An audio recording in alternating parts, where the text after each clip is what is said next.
Le soir. Ladies and gentlemen. Marceau, le soir. Marceau. Avec Marceau. Hey man. Radio X. Salut, on est jeudi 13 août 2020. Comment ça va? J'espère que vous avez passé une belle journée. On va certainement passer une belle soirée ensemble. On va faire un petit test tout de suite. Salut Chloé. Hello! Ça va? Ben oui, toi? Oui, on va juste mentionner aux auditeurs que tu n'es pas dans le même studio que moi parce que tu as la COVID-19. Ce qui fait en sorte que tu n'as pas le droit de travailler avec moi. Pourquoi? 3 semaines? 1 mois? Ouais. Je reste dans une bulle pendant 1 mois. Ouais, non. C'est qu'en raison des nouvelles règles qu'on nous impose, on n'a pas le droit d'être plus que 3 dans le studio. Puis comme j'ai 2 invités au départ, Chloé a accepté d'être dans un autre studio pour animer avec moi. Je t'en remercie. Je suis pas loin. Ouais, c'est ça. Mais à un moment donné, ils vont sacrer le camp. On va avoir besoin d'un peu de beauté dans le studio. Là, fait que tu reviendras faire ton tour. Parfait. Tu sais, un peu d'intelligence puis de beauté, ça n'a jamais fait de tort à chaud. Non. Non, c'est ça. OK, commençons tout de suite avec nos invités qui sont en studio. J'ai le plaisir d'accueillir Matt Thomasin qui est là, notre chroniqueur auto. Oh! Salut, comment ça va? Salut, ça va? Ben ouais. Je suis pas habitué, là. C'est de bonne heure. Ben oui. Et en plus, ils t'ont changé de bord pour ce qui est du micro. Ouais, mais là, écoute, là, je suis content. Là, je vois les textos, je vois la console. Là, j'ai le goût de taponner un peu tout. Là. Ouais, fait que là, je vais être ouais, s'il y a des insultes, je vais être en 3 petits points puis je vais réagir. D'après moi, ça va me craquer. Ouais, là, tu vas connaître ce que c'est que le cyberharcèlement. Ouais, j'ai hâte de voir ça. Si vous recevez des textos bizarres, c'est pas nous, c'est Thomas. Quand tu vois des influenceuses broyer en disant « Il y a quelqu'un qui m'a dit que j'étais laid! » Ouais, ça, je suis capable d'en prendre. Ouais. Ça, on le sait, là. Ça fait longtemps que je le sais que j'ai de l'air d'un vieux singe, mais c'est pas grave. Mais pour ce qui est des textos, tu vas voir, des fois, c'est assez impressionnant. Dans notre cas, nous autres, on est chanceux, là.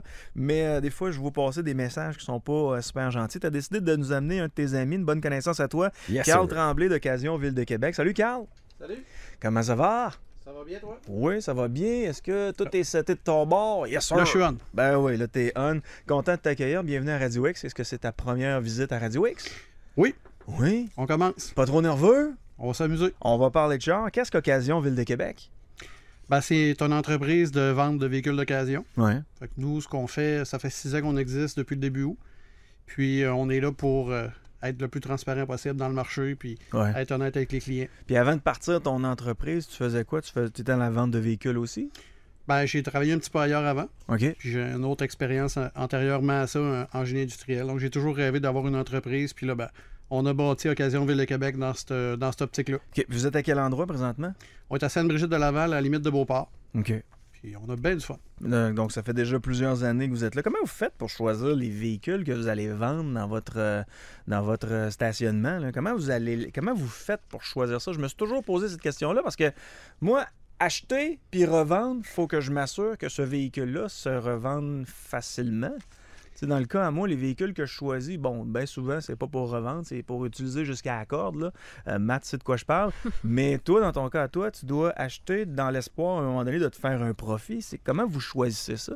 C'est sûr que l'objectif à la base, c'est de faire un profit. Mais aussi, c'est que ça dépend du créneau qu'on va décider de s'aligner. Fait que nous autres, de notre côté, oui, on veut faire une certaine qualité de véhicule, puis on a décidé de se diriger vers le crédit spécialisé. Donc, à ce moment-là, il y a d'autres critères d'achat de véhicules qui sont importants à considérer. Il faut que ça ait une bonne valeur de revente. Il faut que le véhicule soit fiable. Il faut qu'il soit bien réparable. Mais avez-vous une charte, exemple, des véhicules les plus vendus au Canada, puis là, tu prends les 10 véhicules les plus vendus au Canada, puis tu dis, moi, je vais prendre ces véhicules-là dans toutes les sortes de couleurs, puis je vais avoir ça dans mon comme démo. Ce sera un peu tout le temps de l'essai-erreur. Ça, c'est sûr. Ouais. On achète en fonction de pouvoir le vendre. C'est souvent la loi du 80-20. Si tu as dans ta cour ce que 80% des gens veulent, tu as plus de chances d'en vendre. Fait que c'est beaucoup d'expérience qui fait qu'à un moment donné, on réussit à avoir ce qu'il faut avoir dans le cours. Camille s'est acheté une Volkswagen Coccinelle. Là. OK, elle s'est acheté ça. Puis là, sur le dessus des lumières, il y a des cils. C'est-tu facile à revendre, ça? Moi, je pense que elle devrait enlever ça. Quels sont les véhicules qui sont les plus difficiles à vendre pour un représentant auto? C'est très embêtant. Des fois, il y a certaines couleurs qui se vendent moins bien. Tu sais, des chars silver, c'est rendu incroyablement difficile à vendre. Des voitures silver? Ah ouais? Pourtant, ça n'a aucune logique, mais c'est ça. Puis, il y a des véhicules... C'est sûr que la COVID a beaucoup changé le marché cette année. Le véhicule de luxe, le véhicule très récent est plus difficile un petit peu à vendre. Mais en général, tout finit par se vendre. Si ça a été vendu flambant neuf, ça se vend usagé. Ouais. Matt, Oui. toi et moi, on a souvent parlé de ces fameux véhicules pastels. Là. Il fut un temps où il y avait des véhicules Oh, que pastels oui. sur la route. Est-ce que ça, t'as-tu remarqué, toi, qu'il y avait une demande là-dedans de ces véhicules-là avec cette teinte-là particulière? C'est sûr que des beiges puis des bruns, c'est un peu ça, pastel, là, Ouais. d'après moi. Là. Je te vois venir. Mais il y avait du vert aussi. C'est particulier. Effectivement, il y a certaines couleurs qui se vendent mal, mais en tant que tel, c'est sûr que les gens vont toujours prioriser le type de véhicule, l'année, l'état, ses capacités, puis des fois vont, un coup passé cette liste-là, vont faire un certain compromis sur la couleur. Fait que c'est ce qui fait que des verts t'envoient. Ouais. Mais ça se vend peut-être un peu moins. Ça, c'est pas le premier choix. Les gens cognent pas à la porte pour dire « Hey, je veux un char vert beige. » là. Puis les couleurs qui se vendent le plus? Noir, rouge? Le noir, le blanc restera toujours des couleurs qui seront... Ouais. Ça vieillit jamais. Ben, c'est drôle que tu me dises le blanc parce qu'on nous a souvent dit le contraire. Achète-toi pas un véhicule blanc, c'est tout le temps sale. Ça a de l'air tout le temps sale. C'est une question d'entretien puis de donner les bons trucs aux clients. Ouais. Et pourtant, il y a des gens qui en achètent quand même. Puis c'est parmi les couleurs les plus vendues. OK. Puis de quelle façon vous fonctionnez? C'est-tu des individus comme Matt qui ont un véhicule à vendre qui s'en vont vous voir chez Occasion Ville de Québec puis disent salut Carl, j'ai ce véhicule-là à vendre puis j'aimerais ça en acheter un autre. Ou encore, vous allez à l'encan? Ça dépend. Il y a un paquet de façons de s'approvisionner. On peut, oui, aller à l'encan. À ce moment-là, on va pouvoir récupérer des fins de location puis des choses du genre. Il y a aussi la possibilité de ramasser des véhicules d'échange dans des concessionnaires de véhicules neufs. OK. Donc ça, il y a, avec les connexions, on se développe au fil du temps. On se récupère des bonnes connaissances puis des bonnes relations. Ces gens-là vont nous proposer leurs véhicules quand ils les évaluent avant de les reprendre en échange. Ils vont se fier sur le prix qu'on va donner. S'ils le récupèrent, ils vont tout simplement nous l'offrir puis on va aller le chercher ce qu'il est. Ouais. Toi, tu as à peu près mon âge. Tu as eu une autre carrière. Après ça, tu t'es en allé dans la vente automobile. Après ça, tu as dit, garde, moi, je veux mon entreprise. Comment, tu as connu certainement ces fameux vendeurs-là quand on était jeune. On avait 18 ans, 19 ans. Puis là, on allait dans le stationnement. On voyait les véhicules. Il y a le vendeur qui arrivait, cigarette à la main. Salut, mon homme, comment ça va? J'ai un bon deal pour toi. Ça, il n'y a jamais un homme qui a conduit ce véhicule-là. Je te fais un deal à toi, un deal que je ferais même pas à mon propre beau-frère. Tu sais, on se faisait souvent avoir dans ce temps-là avec les véhicules qu'on achetait. Comment vous avez fait au fil du temps pour vous détacher de ça? Je pense que c'est important d'avoir un bon sarrau Jean Coutu pour le mettre dans le coffre comme dans l'annonce à l'époque. Ouais. Mais non, sérieusement, l'achat de véhicules est vraiment différent à ce que ça pouvait être. Je dirais que 95% des ventes qu'on fait, ça se fait par Internet. On est à Sainte-Brigitte de Laval, on s'entend, on n'est pas sur le bord du boulevard puis de l'autoroute de la capitale. Puis on vend quand même plus de 50 véhicules par mois, fait que c'est sûr que c'est le web. Donc, quand on se démarque sur Internet, quand on est capable de transpirer la qualité de ce qu'on veut faire par le web, les gens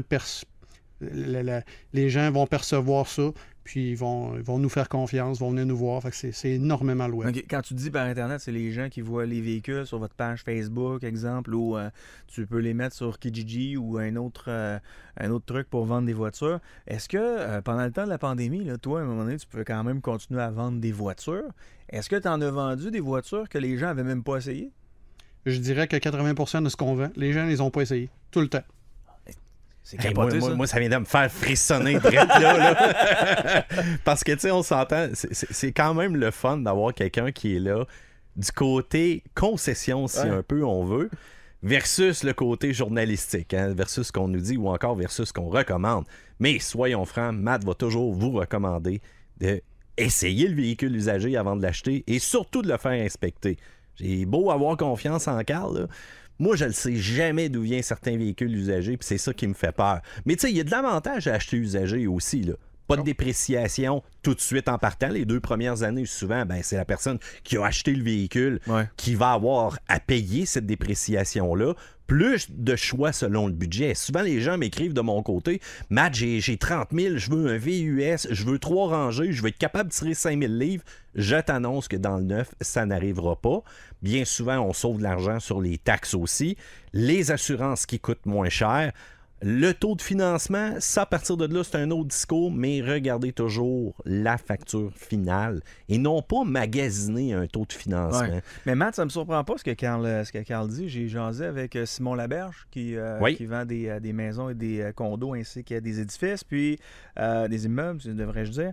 Puis ce qu'il me mentionnait, c'est qu'il y a des gens pendant le temps de la COVID qui avaient à choisir un condo ou une autre maison parce qu'eux autres, ils venaient de vendre leur maison. puis il faisait des visites virtuelles, Mathieu. Puis il achetait des maisons de 350 000 sans avoir visité la maison là, physiquement. Là. Ouais, mais ça, C'est le plus gros achat de ta vie, puis c'est virtuel.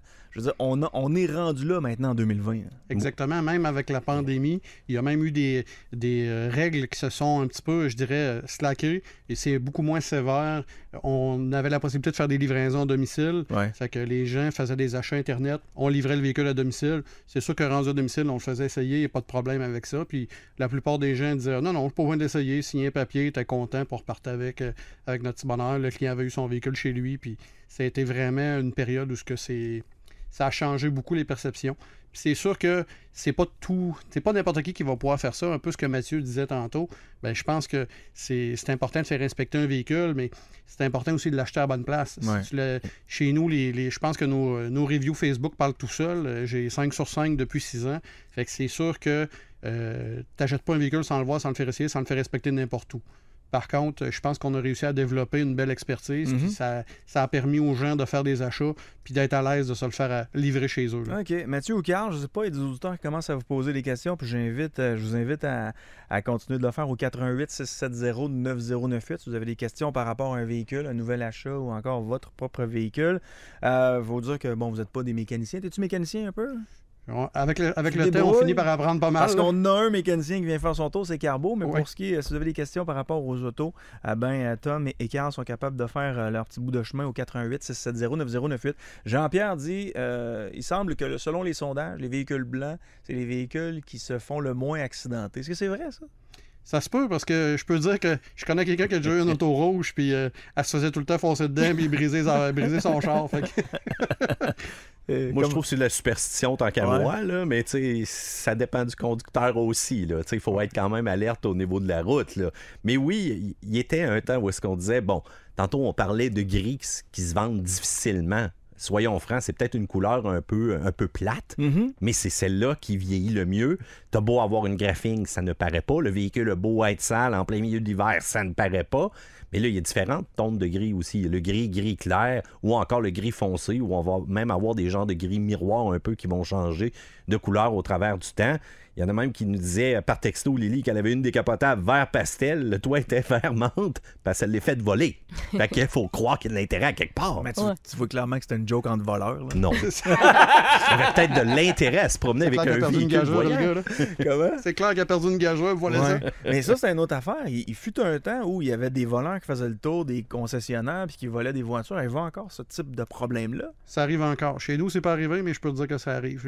On le voit dans les réseaux sociaux. Hein. Des fois, les commerces partagent ça. J'ai vu justement une Camaro ZL1 la semaine passée là, dans un commerçant de Saint-Henri-de-Lévis, je me trompe pas. OK. Puis ces véhicules-là sont embarqués au port de Montréal puis ils s'en vont vers un futur éloigné dans le secteur de l'Europe, là? Et étant donné que j'ai jamais exercé ce métier, je n'ai pas de détails là-dessus. Je faisais des tests avec toi. OK, les questions commencent à rentrer. Salut, je vais changer mon véhicule dans pas très long. J'hésite entre un Scion, il faudra que tu m'aides, Matt, Scion FRS, Subaru BRZ ou encore un Subaru STI. Messieurs, qu'est-ce que vous en pensez? Bon, en partant, là, c'est deux véhicules complètement différents. Puis pourquoi je dis deux? Bon, parce qu'on s'entend, le Toyota 86, on avait le Scion FRS et on avait le BRZ qui était exactement la même mécanique, mais c'était juste pas la même coquille et à quelques options différentes. C'est un véhicule qui était propulsion pour le fun de le conduire, c'est pour les passionnés de performance, mais surtout de contact avec la route. Ça, j'en parle souvent de l'expérience. Tu sais, quand tu es derrière le volant, tu fais « cette courbe-là, je suis capable de la prendre ». C'était pas des véhicules très puissants. Le STI, c'est une gamme à part, une bête de base qui n'a quasiment pas d'électronique à l'intérieur, à part pour la répartition au niveau du différentiel, traction intégrale, mais c'est la bête de rallye de Subaru, celle-là qui a gagné une panoplie de rallye, mais que Subaru semble avoir un petit peu délaissé. Là. On retouche pas trop, on attend, on a hâte de voir qu'est-ce qui va arriver. On s'entend que dans des conditions hivernales au Québec, le STI est 18 fois plus le fun. Mais ça, c'est le WRX STI. WRX STI, okay. STI, ça avait souvent la même connotation, mais effectivement, c'est la voiture traction intégrale. un peu une Impreza vitaminée. Et quand on parle de la STI, ben, c'est avec des stéroïdes, littéralement. Fait que c'est une voiture qui est rapide, c'est une voiture qui est bruyante, c'est une voiture qui nous ramène à la base de ce que c'était la conduite de performance auparavant, sans 1 million d'assistances électroniques ni de gadgets à l'intérieur. C'est un véhicule qui peut être cruel aussi d'une certaine manière, surtout pour votre portefeuille, parce que malheureusement, la fiabilité est... en montant ou en descendant, dépendant des modifications que tu as fait au niveau du véhicule. Mais c'est sûr qu'en des conditions hivernales, un STI, c'est beaucoup plus le fun. Si on vient pour en acheter un usagé, il ne faut pas qu'il y ait eu une modification, sinon la longévité du moteur, ça peut être douteux. Mais c'est sûr que si on vise la fiabilité puis un véhicule d'été, puis à part mettre des pneus, du gaz puis de l'huile, FRS, BRZ, ça reste quand même une coche au-dessus. Ouais. Moi, j'aurais probablement la même idée aussi que Mathieu là-dessus. Ça dépend aussi de qu'est-ce que la personne veut faire. Ouais. Si lui, ça jette un Sillon ou ça jette un BRZ, c'est sûr qu'il faut serrer ça l'hiver. Fait que ça prend un deuxième véhicule. Le STI il peut rouler l'hiver, il peut faire du 4-5 ans avec ça. Par contre, fiabilité moteur, c'est à faire attention. Fait que s'assurer qu'il y a une bonne garantie, puis parce que ça arrive très souvent qu'on reprend ce type de véhicule-là, puis que c'est pas le premier moteur qu'il y a dedans. OK. Qu'est-ce que tu penses maintenant des police packs? Souvent, ce qu'on trouve dans le marché, on va trouver des véhicules qui ont servi, puis qu'ils ont fait quand même une durée de vie qui a été une couple d'années avec les corps policiers. Nous, je dirais il y a 2 ans, on a eu la chance d'en acheter qui ont été utilisés au G7 dans Charlevoix. Tous ces véhicules-là. Je voulais voir les Suburban, puis les gars de la police les ont gardés. Ouais, les Suburban, il n'y en a pas eu beaucoup. J'attendais de voir l'encan pour les Suburban, puis les gars de la police, ça a l'air qu'ils les ont gardés. Ah. C'est clair qu'il n'y en a pas eu beaucoup. Dans notre cas, on a réussi à ramasser plusieurs Dodge Charger. On a ramassé peut-être une douzaine. Ouais. Il y avait tout en bas de 2000 kilos. Wow. C'était vraiment trippant. T'achetais ça, c'était neuf. C'était garanti par Chrysler. C'était 4 roues motrices, V8 5.7. Puis ce qui était le fun de rouler avec ça, parce que je me suis amusé d'en rouler une coupe, c'est la politesse des gens autour de toi. Les gens te cédaient le passage, les gens te laissaient passer un stop. C'était vraiment trippant d'avoir ça. Fait que ça, c'était le fun. Mais la plupart de ce qui se trouve actuellement dans le marché, c'est des véhicules qui ont vraiment un certain bout d'âge de fait, puis c'est des hauts kilométrages. Tu sais, la définition d'une voiture battue, là, souvent. Il ne faut pas oublier que ces véhicules-là ont passé la majorité de leur vie aussi à rouler là, tout simplement au ralenti. Tout simplement attendre qu'il y ait quelque chose qui se passe. C'est pas nécessairement des véhicules qui ont été impliqués dans des poursuites, qui ont frappé, disons, à plusieurs reprises d'autres voitures, comme on voit aux États-Unis. Là, ça, c'est juste une affaire qu'on voit là. De notre côté, c'est des voitures qui ont quand même beaucoup de kilométrage quand ils sont rendus à vendre ces véhicules-là ou à se débarrasser de ça. Les pièces sont pas chères, l'entretien est quand même assez léger. Il n'y a rien de compliqué nécessairement non plus dans ces véhicules-là. Mais il faut faire très attention. De plus en plus, on voit des monocoques. Bon, c'est pas le cas pour ceux-là. Mais de plus en plus, quand on va parler, voire même des Ford Explorer de police, on préfère 2 fois plus les Suburban parce que dès qu'il y a un impact, on est capable de le refaire facilement. Tandis que les autres, quand ils sont châssis monocoques, ça se défait à la vitesse grand V. Fait que c'est pas nécessairement les meilleurs véhicules recommandés pour du long terme, selon moi. Mais c'est sûr, si tu veux vivre une belle aventure puis te promener avec ta badge imaginaire, ben c'est le fun. Justement, puisqu'on parle de Police Pack, salut, j'ai un Crown Victoria 2012 Police Pack. Il vient des États-Unis, je l'adore, mais quelqu'un m'a offert un Dodge Charger Police Pack 2015. Il a à peu près le même millage, 115 000 kilos. Est-ce que vous accepteriez ou non? Ça dépend. Si tu as trippé avec ton Crown Victoria qui était propulsion, ben pourquoi pas, d'une certaine manière. Mais comme j'ai dit un peu tantôt, il faut extrêmement faire attention. Puis le véhicule, encore une fois, c'est important de l'inspecter. Soit qu'il a été plié, soit qu'il y a eu une couple d'accidents. C'est sûr que c'est des véhicules qui sont relativement bien entretenus, mais on s'entend, on ne sait jamais l'historique de ce qui s'est passé avec ça. Et on ne se débarrasse de rien pour rien dans la fonction publique. Ah, ben j'aurais pensé le contraire.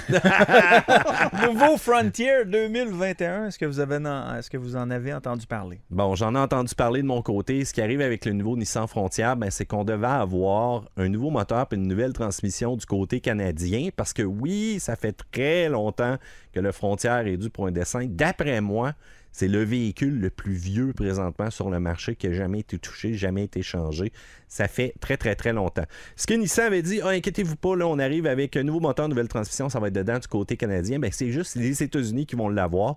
De notre côté, on ne l'aura pas pour tout de suite, mais on nous promet que dans la prochaine année, on va arriver avec la nouvelle version de celui-ci. Donc, moteur, transmission, mais on conserve le châssis Pourquoi? Parce que c'est un châssis qui est robuste. Ouais. C'est un châssis de camion. Puis il n'y a pas de nouvelles technologies dans le châssis de camion à réinventer. Là, on s'entend. Un châssis en échelle, c'est un châssis en échelle. Puis on va tenter de faire quand même quelques nouvelles économies du côté de Nissan. On s'entend parce qu'on en a besoin.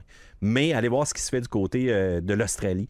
Vous allez voir un peu le redesign avec lequel on va arriver. Et ça devrait pas tarder. Et on a hâte aussi.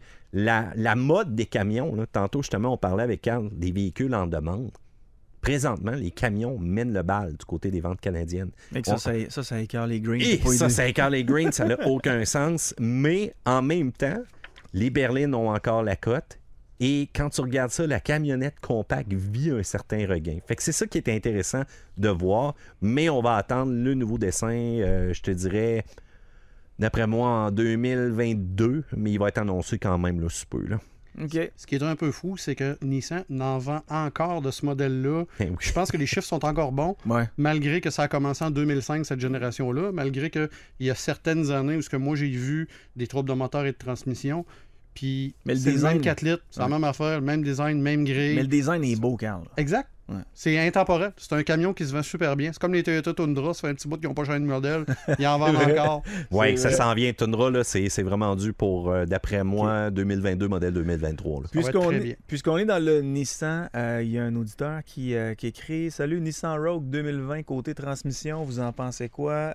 Et pour ce qui est de tirer une charge, moi, le véhicule familial chez nous, c'est un Nissan Rogue. Puis, pour ce qui est de tirer une charge, puis j'aimerais ça que vous répondiez à ce que je vais vous dire. Là. Moi, j'ai pas l'impression que c'est le véhicule pour tirer quelque chose, selon ce que moi, je ressens quand je conduis ce véhicule-là. Là.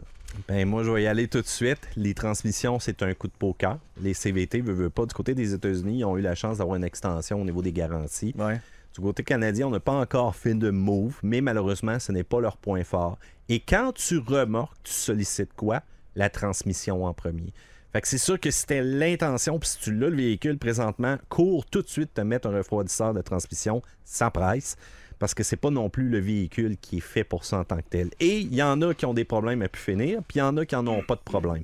C'est un coup de poker présentement, mais tu commences à l'entendre. Si tu entends cogner un petit peu au démarrage du véhicule, d'après moi, c'est pas mal la transmission. Et dès que tu fais quelques accélérations aussi, des fois, tu le sens au niveau de la pédale. Mais pour le reste, un véhicule qui est accessible, un véhicule de la traction intégrale travaille très bien, mais un véhicule qui offre quand même un bon prix versus qualité. Mais si c'était pas de la transmission, on n'aurait pas de problème quasiment avec ça. À part quelques petites sonnettes au travers du temps. OK. Exact. Puis moi, au niveau transmission, on parle de la CVT de Nissan. C'est sûr que pour remorquer, le Rogue, c'est pas tout à fait le bon modèle, mais dans la ligne chez Nissan, on a le Pathfinder qui a quand même une transmission CVT, puis qui est annoncé avec une capacité de remorquage de 5000 livres OK. avec le V6. C'est Même 6000, ouais, bon. 6000. Puis- C'est un des plus hauts présentement dans les véhicules sport utilitaires à Ah trois ouais? rangées. Ouais. parce que- Malgré une CVT, là. Parce que Oui. pour l'instant, moi, pour ce qui est du Nissan Rogue, là, je suis très confortable. L'habitacle, je me sens en sécurité. C'est spacieux. C'est un des plus spacieux vraiment. sur le marché Puis présentement le dans cette design gamme-là. est beau, puis t'as pas l'impression que dans 5 ans, là, ils vont changer ça complètement parce que ton véhicule est laid. Là. Non, il va encore être à la mode. Puis, je sais pas si, Matt, as-tu vu l'article d'Annabelle Blais dans le Journal de Montréal? Le titre, c'est « De plus en plus lourd et de moins en moins économique ». Je connais pas Madame Blais, mais je l'imagine. « Ah! Les véhicules sont de plus en plus lourds et de moins en moins économiques! Ah! Le poids moyen des véhicules a augmenté de 18% en 20 ans selon de nouvelles données de la SAC. » C'est parce qu'il y a des façons qui ont changé là, il y a de ça quelques années pour ce qui est du calcul de l'essence. Là. Elle n'a pas été Première. mise au courant de ça, elle? Ben, je ne sais pas parce que, bon, prenons un peu de recul. Là. Ouais. Premièrement, c'est un beau torchon, cet article-là. Ben, c'est parce qu'elle n'était pas au courant de rien. Ben, deuxièmement, pourquoi qu'elle n'est pas au courant de rien quand les gars du guide de l'auto, qui travaillent pour la même boîte, Ouais. Québécois, n'ont pas été impliqués là-dedans et n'ont surtout pas riposté à cet article-là. T'es-tu en train de me dire qu'elle aurait dû lire sur le sujet avant de faire un article? Ben, elle aurait dû appeler un étage en bas, sans doute, puis Quelle drôle demander à d'idée. parler des experts journalistiques. Regarde, on va prendre un peu de recul, puis je vais un peu lire textuellement ce que j'ai mis Ouais. sur Facebook, mais qui résume très bien ça. La Toyota Corolla manuelle d'il y a 20 ans, qu'elle prenait comme exemple, consommait grosso modo 6,8 litres au 100, Ouais. combiné ville-route. Pour le modèle 2019, elle est scandalisée que c'est 7,6 litres au 100. Premièrement, elle n'a pas fait ses devoirs, elle n'a pas regardé un Corolla hybride, mais ça, c'est une autre paire de manches. Autour de 2015, il y a eu un changement de méthode, effectivement, pour calculer la consommation d'essence d'un véhicule, parce que c'est fait par Transport Canada et ça fonctionne avec des cycles. Oui. J'épargne le côté technique, j'y vais simple. On a ajouté des cycles de test qui tenaient compte de l'utilisation du climatiseur. Parce qu'aujourd'hui, de plus en plus, les véhicules, dès que tu parles la climatisation, que ta lumière du climatiseur soit allumée ou non, il fonctionne. Et c'est un élément qui, à l'aide de courroies d'entraînement, va littéralement causer une charge au niveau du moteur. Donc, une charge, c'est une consommation d'essence automatique. On ajoute aussi un cycle pour le calcul de l'emploi au travers du temps froid. Ben, devine quoi, l'hiver, ça consomme beaucoup plus. L'hiver, ton moteur est beaucoup plus difficile à faire tourner. Ça prend aussi une huile qui est bien adaptée. Tout ça mis ensemble, ça augmente encore une fois la consommation et on tient compte aussi des vitesses d'accélération et freinage plus rapides. Donc finalement, c'est la réalité, les cycles d'aujourd'hui. Fait qu'on nous compare de quelque chose il y a 20 ans versus aujourd'hui dans lequel on s'est adapté à une vraie réalité. Fait qu'on a oublié de préciser aussi qu'en 78, un Ford F-150 roulait à 25 litres au 100, le vent dans le dos, puis que la majorité des véhicules sont plus lourds à cause de la vraie sécurité. Ouais. Aujourd'hui, il n'y a pas un véhicule qui sort qui n'est pas équipé d'une caméra de recul. Hein, c'est devenu vraiment obligatoire. Tous les capteurs de stationnement, toutes les aides aussi à l'avertissement au niveau de la collision, tout ça, ça prend des caméras. Pourquoi? C'est plus sécuritaire. Et c'est ce qu'on veut. On n'arrête pas de nous dire que la SAC ne veut pas de décès sur les routes. Bien, c'est tant mieux. Mais ça ne se retrouve plus. Un Hyundai Accent avec 2 manivelles pour les portes, 2 manivelles pour les miroirs, puis sans oublier aussi que dans le temps, ben, tu n'avais pas de climatiseur, puis tu avais une radio, puis 2 haut-parleurs. Automatiquement, le char était moins lourd. On avait aussi des plus petits véhicules. Oui, je peux comprendre que ça a le prix du gabarit, mais qu'est-ce qu'on veut aujourd'hui? Exactement comme je te disais tantôt, des véhicules sport utilitaires, des véhicules pour remorquer, des véhicules pour amener la famille, puis aller au Costco en tout confort et en toute sécurité. Mais qu'est-ce que ça fait? Les besoins sont adaptés. Mais on ne dit pas non plus dans l'article qu'un Toyota Highlander hybride aujourd'hui est capable de faire 6,6 litres au 100, qui est l'équivalent d'une Yaris dans le temps. Fait que sérieux, beau torchon.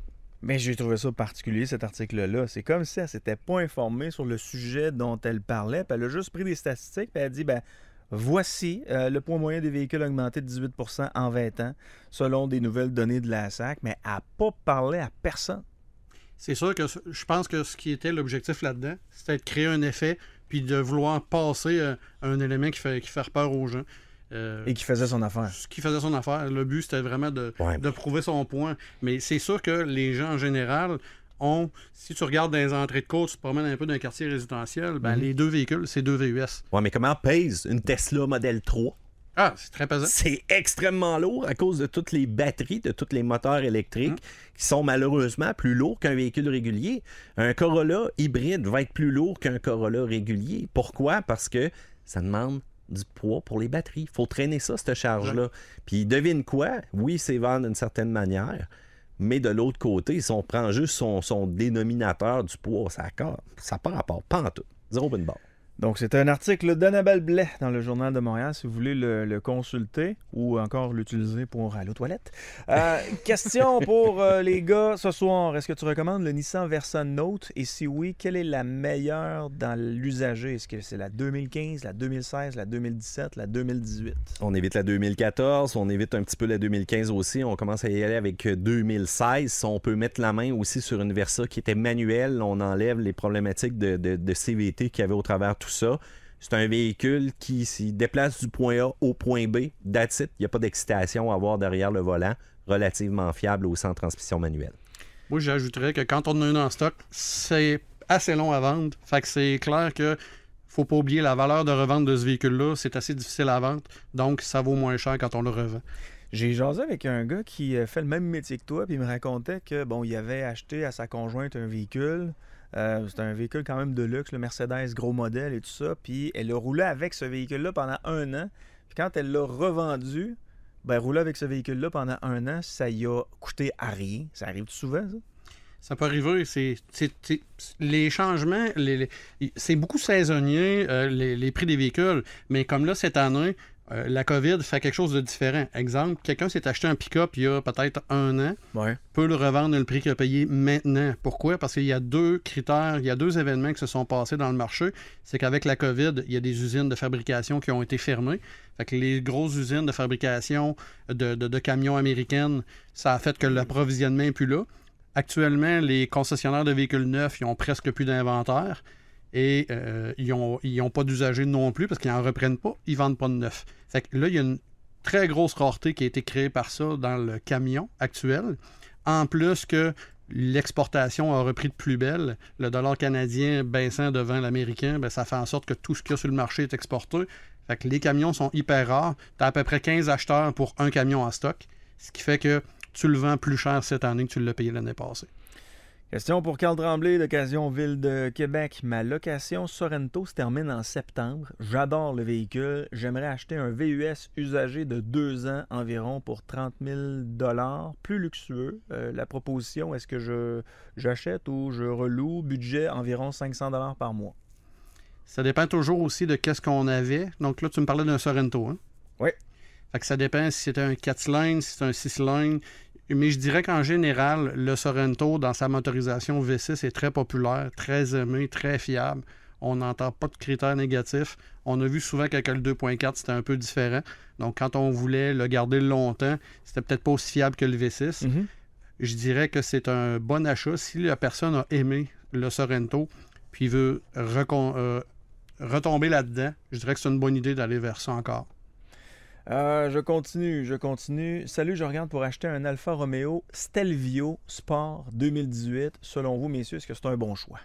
C'est littéralement un véhicule qui plaît à l'œil, un véhicule qui, encore une fois, se démarque de la masse. On n'a pas connu des ventes énormes avec ça. Pourquoi? Je pense que c'est une méconnaissance. Mais en même temps, c'est tout le côté Fiat qui a causé peut-être un peu, je te dirais, la déchéance d'Alfa Romeo. Pourquoi? Parce que Fiat n'était pas réputé pour être très, très populaire, puis on le sait que c'est un peu interrelié. Hein. Mais le Stelvio, véhicule avec un beau look, véhicule avec un plaisir de conduite qui est extrêmement élevé. Et cependant, il faut quand même voir au travers du temps, voir avec les nouvelles mécaniques qu'est-ce que ça va donner au travers du temps. Pour l'instant, très peu de ventes, donc très peu de données de fiabilité là, qui existent avec celui-ci. Mais c'est un véhicule que tu peux personnaliser. Puis malgré ce qu'on pense, Alfa Romeo, là, il y a une très belle histoire en arrière de cette compagnie-là. Beaucoup de courses aussi. Faut faire attention cependant au volume du cargo qui est un peu plus petit à l'intérieur. Et surtout, si on y va avec le modèle de base, là, ben, ça manque un petit peu d'équipement. Et pour ceux-là qui ne sont pas habitués, là, quand on parle de pédales qui sont réactives, surtout quand ça vient le temps du freinage, là, tu fais juste effleurer la pédale de freinage, puis tu sens que ça break ce véhicule-là. Fait que c'est vraiment pour les amateurs de conduite de performance. Ouais. En fin de semaine, j'ai passé à côté d'un véhicule Pontiac Fiero, 1984-1988, dans ce coin-là. J'ai été, s'il vous plaît. Je sais pas, mais moi, je me souviens, quand j'étais jeune, je voyais ces véhicules-là, puis je tripais à mort. On m'a toujours dit que c'était comme des citrons, là. Mais le gars roulait à Thetford Mines avec son beau Pontiac Fiero rouge, là. Ouais. En 2020, là. Il a duré longtemps, le frame de Chevette. Je pense que c'était des V6 avec même pas 150 forces. Il devait avoir 140 forces dans le temps. Tu sais, quand on parle d'évolution, un gros V6 de quasiment 3 litres là, qui pesait un poids incroyable, qui brûlait de l'essence, ça brûlait de l'huile, mais qui développait seulement 140 chevaux. Aujourd'hui, tu regardes un petit 2 litres, tu es capable de dépasser le cap des 300 quelques chevaux avec ça. Turbo-compression, bien sûr. Là. Mais il ne faut pas oublier qu'il y avait beaucoup de kit cars. Hein. Il y avait beaucoup de Fiero qui se déguisaient en genre de Ferrari ou Lamborghini avec des kit cars. Ouais. Mais tout le monde savait que tu n'avais pas une vraie Lamborghini quand tu partais le moteur. Tout le monde? Tout le monde. Chloé, tu le savais-tu, là? Oui, je savais. Ah ouais, tu savais ça? Ah oui. Salut, je magasine présentement une voiture hatchback usagée avec un budget d'environ 15 000 $ plus ou moins. Là. J'ai remarqué les Civic et les Volkswagen Golf. Avez-vous d'autres propositions pour un budget de 15 000 $? Ça reste dans les véhicules qui sont quand même assez versatiles. Il ne faut pas oublier non plus la Subaru Impreza qui tire quand même très bien son épingle du jeu puis qui, elle, va être traction intégrale pour un peu la même zone de prix. mais va être extrêmement en demande aussi. Puis je trouve ça particulier que tu vois lui qui demande un hatchback, mais pas un véhicule sport utilitaire. Il s'en va dans une autre Et direction. ça fait changement. Oui, ça fait changement, t'as raison. Puis moi, Chloé. j'ai aimé ma petite Kia Rio hatchback aussi. Je l'ai vraiment aimé. Et les fameuses Hyundai Elantra Touring aussi, ou encore les versions, je pense qu'on avait différentes versions GT aussi qui étaient offertes en version hatchback. Pourquoi? Pour l'espace à l'intérieur. Ouais. Le feeling de conduite aussi, des fois, je parle souvent d'un centre de gravité bas que les gens ont tendance à oublier. C'est quoi? Tu sais, quand tu prends une courbe puis t'as pas l'impression d'être déporté par l'externe, plus le fun. Très versatile au niveau des voyages, au niveau de l'aventure. On peut penser aussi au succès qu'ont connu les anciennes Matrix, qu'on voit encore sur les routes, que Toyota a ramené aussi. Et d'ailleurs, ramène la Venza en forme, bon, oui, un peu hatchback, mais avec un peu plus de volumétrie et en plus hybride. Mais ça, on s'entend, là, ça ne sera pas dans son budget, mais c'est pas grave. Mais ça reste des voitures qui sont très intéressantes. J'irai avec la Civic, qui est quand même extrêmement fiable aussi. Mais si on parle vraiment d'espace d'un côté aventure de plus, je penserais à la Impreza avec sa traction intégrale. Moi, j'aurais tendance à dire que les produits coréens aussi à ne pas négliger parce que va lui permettre d'acheter plus récent pour le même budget. Puis, ça va permettre aussi d'avoir quand même une belle balance de garantie pour ça. Fait que c'est ça qui peut être intéressant. Mais quand même, les produits Volkswagen puis le Civic, on se trompe pas de toute façon. Salut les gars, je commence à regarder pour un Tao ou encore un Yukon ou même un Blazer. Qu'est-ce que vous me conseillez? Est-ce que c'est mieux d'acheter neuf ou encore un retour de location ou usagé? Présentement, j'ai un Wrangler 2009 que je voudrais garder peut-être plus pour faire de la trail dans les prochaines années. Ou encore un Ford Runner aussi. Hey boy, t'as pas mal de listings là-dedans. C'est Là. Jennifer. OK. Moi, j'enlève le Blazer tout de suite parce que le nouveau Blazer, on parlera pas de... C'est pas pantoute la même gamme. Oui, mais c'est là que ça devient intéressant de regarder dans l'usager. Hein, parce qu'on s'entend un Tao, 2020, si tu recules à 2019, tu vas avoir des mécaniques qui vont être quand même assez semblables et que tu vas permettre encore une fois de sauver à ton portefeuille de se vider littéralement parce qu'on s'entend, c'est des véhicules qui sont très chers à l'achat. C'est très en demande. Comportement de camion, consommation de camion, capacité de remorquage de camion. Petit V8 6.2 qui est très le fun. C'est sûr que si on regarde le Forerunner comme il a été mentionné, ça tu vois, c'est la bombe de fiabilité et c'est probablement un des véhicules sur le marché qui garde la meilleure valeur résiduelle. Le Forerunner. Et ça n'a aucun sens. Voire même les versions TRD Pro, je les ai trouvées très chères cependant. On s'entend, tu es capable d'aller jusqu'à 66-67 000 $, je ne me trompe pas. Allez pas jusque-là, s'il vous plaît. Trouvez-vous un SR5. Mais encore là, la demande dans l'usager du Forerunner est complètement incroyable. Mais si elle aimait le côté hors route un peu de son Jeep, elle va retrouver ça dans le Forerunner plutôt qu'un Tao qui est très gros. Quand tu vas au Costco, c'est très large. Mais on s'entend, tu es beaucoup plus confortable dans la dernière rangée d'un Tao que dans celle-là d'un Forerunner si tu prends une version limited là, avec 3 rangées. Là. Avez-vous des informations sur le retour ou non de Mitsubishi au Canada? Ben, Mitsubishi n'a pas quitté le Canada pour l'instant. Il a quitté l'Europe, oui, c'est vrai.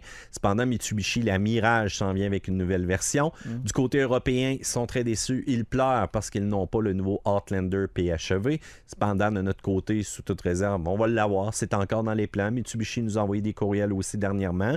C'est sûr que la Mirage n'est probablement pas leur fort vendeur. Cependant, pour ceux-là qui cherchent juste un véhicule qui coûte pas cher et avec une garantie point final très très longue, ça peut être intéressant. Mais pour l'instant, pas de nouvelles de Mitsubishi qui quitterait. C'est sûr qu'on va se fier beaucoup aux alliances et on a besoin de vent nouveau dans la gamme Mitsubishi parce que c'est dur de vendre des véhicules qui n'ont pas changé depuis longtemps. Que pensez-vous d'un Journey 2016 STX, plus ou moins 15 000 $, 58 000 kilos, j'ai 3 enfants?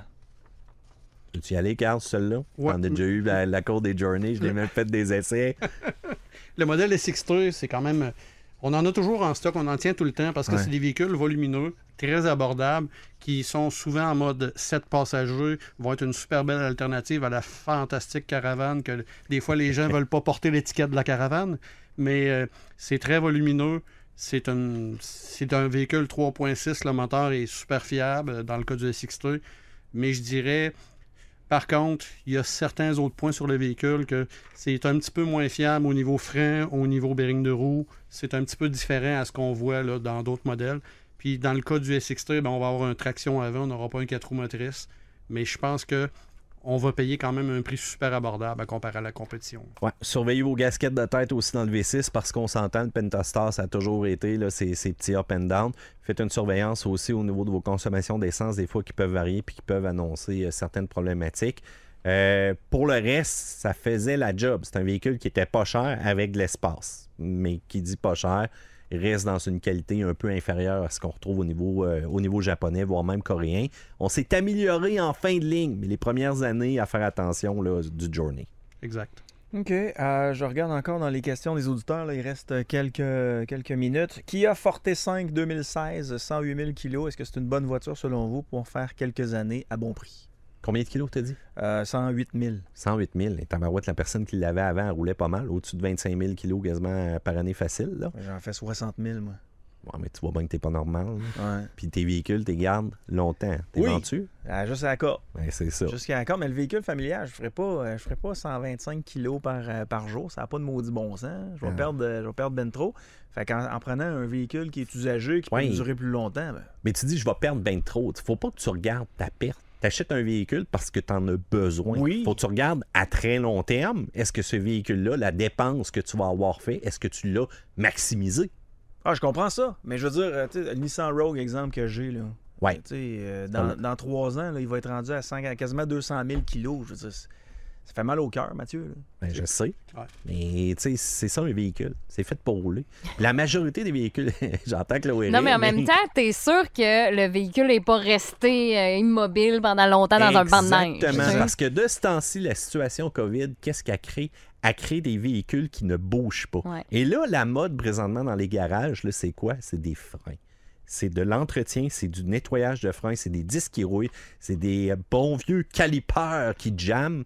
C'est des véhicules qui n'ont plus de batterie, que tu viens pour démarrer, il ne se passe rien. Pourquoi? Parce qu'aujourd'hui, la consommation électrique aussi d'un véhicule a largement augmenté avec les ordinateurs et un paquet d'électronique qui demande de rester actif. Et ce que ça fait, c'est que ces véhicules-là ont besoin de rouler plus que jamais. Dans le temps, un vieux tracteur 78, là, quand tu repasses ça va tout le temps repartir. La batterie, il n'y a pas de lumière qui consomme à rien, il n'y a rien qui est actif dans le véhicule quand il dort. On s'entend, je préfère un véhicule qui a roulé plus qu'un véhicule qui est resté dans la cour. Et aujourd'hui, c'est parce que les gens, là, là, ça va être Matt McSween qui va parler. Vous achetez un véhicule, mais au bout de 3 ans, on dirait que vous êtes tanné. Puis vous n'avez pas calculé comment ça vous a coûté au bout de 3 ans. En réalité, si vous achetez un véhicule, rendez-vous à la fin, attendez qu'il plie en deux, résistez à la tentation. Puis c'est comme ça que vous allez avoir de l'argent un peu plus dans vos poches pour faire plaisir à la petite famille. Il est pas mal bon pour ma business, lui. Hein? Ouais. Que pensez-vous de l'Audi A3 2016?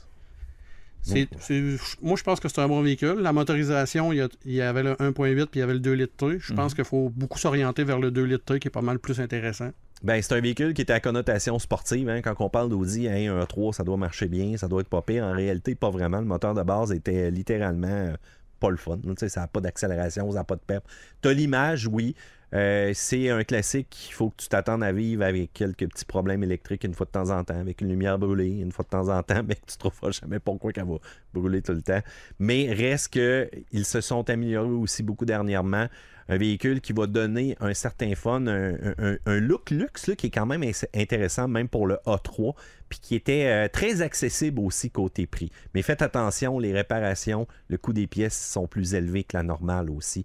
Donc, si vous mettez la main sur un, que quelqu'un a acheté une petite garantie prolongée dès le départ, ça va être tant mieux. On termine avec ça. Tiens, salut la gang. Dodge Ram 1500 Eco-Diesel 2017. Le client demande si c'est un bon achat. Ouais.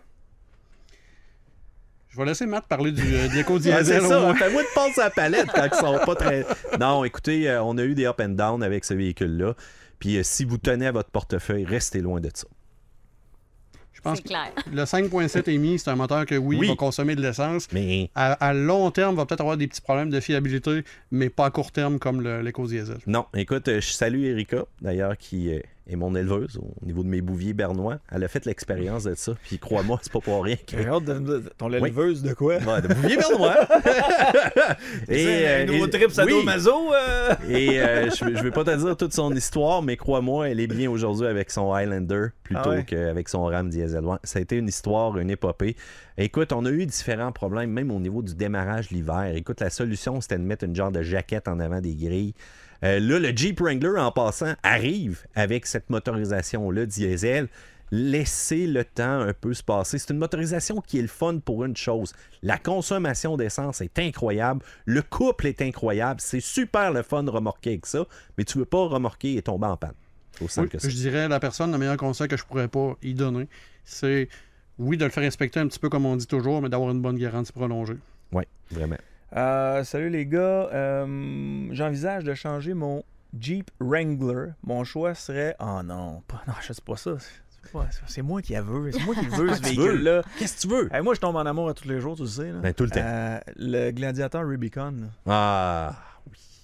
avec la petite boîte en arrière. Là. Ouais. Wow. Mais bref, son choix serait soit un Gladiator Rubicon ou encore un Dodge Ram. Il voudrait une location de 3 ans. Et là, on change encore totalement de véhicule. C'est drôle comment on a des comparatifs bizarres. Ils sont comme aujourd'hui. moi, ils tombent en amour je à tous les sais. jours. Écoute, le Gladiator a tellement un avantage, puis c'est l'avantage l'été. Hein? T'enlèves les portes, t'enlèves le toit, t'as du fun. L'avantage hors route aussi.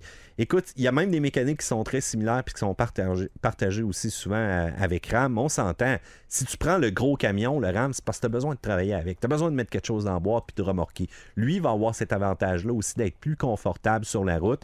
Alors que le Gladiator, c'est littéralement un coup de cœur. Et on s'entend, là, t'achètes pas ça pour le confort parce que ça brasse là-dedans. T'es sérieux? Ben oui, je suis sérieux. Mais au moins, l'empattement est un peu plus long, là, fait que c'est quand même moins pire qu'un Jeep 2 portes. Là. Mais t'achètes pas ça pour le côté confort, t'achètes ça pour l'aventure. Les cocottes. Ouais, je vais le dire. Moi, d'après moi, avec la discussion qu'on a eue tantôt, là, c'est un peu comme les bateaux. Le Jeep Gladiator attire les filles comme les bateaux. Je dirais que si la personne va vers le Gladiator, ce que je conseille de faire avant la fin de sa location, c'est de tenter de le vendre lui-même et d'aller chercher le profit qu'il a à faire avec. Parce que les Gladiators, comme les Wranglers, c'est hyper recherché. Puis quand tu as ça, je pense qu'il y a de l'argent à faire avec. Il va vendre ça plus cher que sa valeur résiduelle. Ça, je suis convaincu. Ah ouais. Ça, c'est certain. Tu trouves-tu beau, ces véhicules-là? Les Gladiators, ben oui, c'est encore là, comme disait Mathieu, c'est vraiment des coups de cœur. C'est des trips, c'est super le fun. Mais par contre, quand tu regardes, tu vas payer ça probablement plus cher que le Ram équipé de la même façon pour moins de capacité. Mais c'est parce que c'est pas nécessairement la capacité que tu cherches, c'est le trip. Puis le look, là. Exact. Ouais, c'est capable de remorquer, t'es capable d'avoir 4 places à l'intérieur, puis avec, écoute, tu te mets un couvre-boîte, puis ça comble un peu le problème du Jeep Wrangler qui avait jamais assez d'espace pour amener quoi que ce soit à l'intérieur. T'as une panoplie de pièces, d'accessoires pour personnaliser un peu le véhicule, mais direction qui est floue, qui est typiquement camion hors route. Et pour l'instant, un seul moteur, mais ça s'en vient. On devrait avoir aussi un éco-diesel, un peu comme on disait tantôt. Mais encore là, je vous émets quelques réserves. Quand ça va arriver, laissez le temps faire un peu les choses. Matt, on a-tu respecté ton plan? Le plan 0 et une barre, comme d'habitude. Moi qui avais une bonne intention de dire aux auditeurs, on va répondre à vos questions, on va essayer de faire attention à votre portefeuille cette année. Finalement, on continue ce qu'on avait dit. C'est pas grave, on essaie d'être divertissant. On fonce, on gagne. Et voilà. Je vous l'ai dit, il n'y en a pas de plan. Pour ce qui est des textos, ben, on n'a pas pu passer au travers de tous les textos. Là. On est encore une fois débordés. Ça arrive souvent quand tu es là, Matt. Puis ben, peut-être Carl, il y a eu son effet aussi. Là, qui sait. Si vous avez des questions pour Matt Thomasin, où est-ce qu'on peut te voir, Matt? Première des choses sur Facebook, aussi simple que ça. Sur YouTube aussi, Question Auto, Car Question. 2 vidéos intéressantes que j'ai mis dernièrement. Je suis allé essayer le Rally Kart avec mon chum Carl Nadeau. Puis je suis revenu sur le CX-9, petite évolution en 2020 avec un nouveau bouton mode hors route. Pourquoi qu'on amènerait un CX-9 hors route? Je ne le sais pas trop, mais ce que je sais, c'est que l'algorithme marche en tabarouette. Si vous restez pris dans le banc de neige, vous allez être capable de vous en sortir. Donc, si c'est pas sorti aujourd'hui pour le CX-9 sur la chaîne francophone, ça s'en vient. Et il y a Virage qui va repartir cet automne. Mais pour l'instant, écrivez-moi sur Facebook. Si on vous a pas répondu au texto, j'en fais une mission là, cette année. Là, je vais vous répondre, peu importe l'heure de la nuit. Écrivez-moi. Carl Tremblay d'Occasion Ville de Québec, on a parlé un petit peu au départ, qu'est-ce que c'était que le métier de vendeur de voitures usagées. Tu nous as bien aiguillé là-dessus. Dans le cas où quelqu'un a un budget, je sais pas moi, 20, 25 000, 30 000, 40 000, puis il dit, regarde, moi Carl, je n'ai pas le temps de magasiner les affaires. Peux-tu me trouver un véhicule X, telle marque? Peux-tu faire ça, toi? Il n'y a aucun problème, je dirais. On a une équipe quand même avec beaucoup d'expérience. On a des gens vraiment professionnels sur la coche. Vous nous appelez, on a le staff qui est là pour ça. Je pense qu'on est capable d'être flexible. Souvent, on appelle ça une commande spéciale, trouver vraiment le véhicule que le client veut. Fait que souvent, on va commencer par aller chercher l'approbation de crédit, un peu comme une maison. Tu sais, qu'on va aller se préqualifier, puis après ça, on va magasiner ensemble avec le client. Tout peut se faire par téléphone parce que, bon, on va lui inviter ou on va lui envoyer des emails, des liens, des choses que ça l'intéresse. Fait que c'est tout inclus. Exactement. C'est un menu, c'est quasiment comme se faire livrer quelque chose du restaurant direct à la maison. Parfait. Occasion Ville de Québec, on vous trouve à quel endroit? On est au 9 avenue Sainte-Brigitte, à Sainte-Brigitte-de-Laval. On est facile à trouver sur Internet sur www.occasionvilledequebec.com. Sur Facebook, on est là, facebook.com/occasionqc. On a au-dessus de 15 000 likes, fait que on est hyper actif. On aime faire en sorte que ces gens-là aient toujours un petit peu là, quelque chose à se mettre sous la dent.